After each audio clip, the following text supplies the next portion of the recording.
पिछले साल हुई हरियाणा इलेक्शंस में 22 अलग अलग लोगों ने वोट डाले थे और उन सबके वोटर आईडी कार्ड पर फोटो एक ही लगी थी।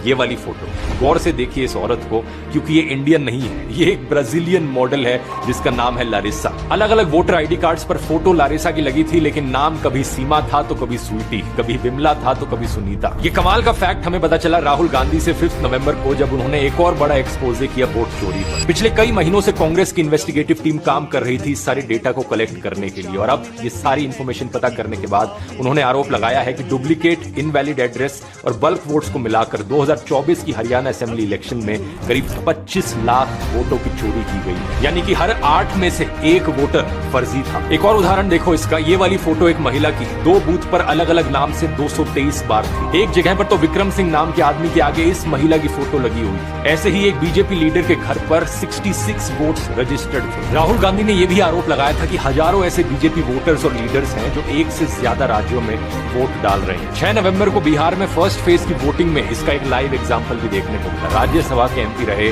बीजेपी के राकेश सिन्हा ने फरवरी में दिल्ली इलेक्शंस में वोट डाला था और अब बिहार में भी वोट डाला। इसी तरह बीजेपी के संतोष झा ने भी पहले दिल्ली में वोट किया और अब बिहार में भी वोट डाला है। बीजेपी के एक और वर्कर ने भी ऐसा ही किया। अब वापस आए ब्राजीलियन मॉडल लारिसा के केस पर, तो जिन वोट्स पर लारिसा की फोटो लगी हुई थी उनमें से एक ये महिला थी जिसकी 2022 में ही मौत हो गई थी। इसी तरह एक दूसरी महिला पिंकी ने कहा कि उसके वोटर कार्ड पर गलती से लारिसा का फोटो आ गया था, जिसके बाद उसने आधार कार्ड से वोट दिया। यहाँ सवाल ये उठता है कि वोट डालते समय फोटो मैच किया जाता है, तो पिंकी को बिना फोटो मैच के कैसे वोट डालने दिया गया। लारिसा ने खुद इस मामले पर रिएक्ट करते हुए कहा कि ये उनकी एक पुरानी स्टॉक फोटो है जिसे उनकी जानकारी के बिना इंडिया में इस्तेमाल किया गया। मजाक में वो कहती हैं कि अब वो हिंदी के कुछ वर्ड सीखेंगी और फिर इंडिया में भी फेमस हो जाएंगी। ये हालत कर दी है दोस्तों आज के दिन इलेक्शन कमीशन ने इंडियन इलेक्शंस। जिन इलेक्शंस को एक समय पर दुनिया भर में स्टडी किया जाता था, अब वो एक लाफिंग स्टॉक बन के रह गई। और ये सब इलेक्शन कमीशन की वजह से हो रहा है। जांच करने की बात तो बहुत दूर, उन्होंने इन एलिगेशंस का जवाब तक नहीं दिया। राहुल गांधी के अनुसार अगर हरियाणा में ये वोट चोरी ना होती तो रिजल्ट कुछ इस तरीके से दिखता। 73 सीट्स कांग्रेस की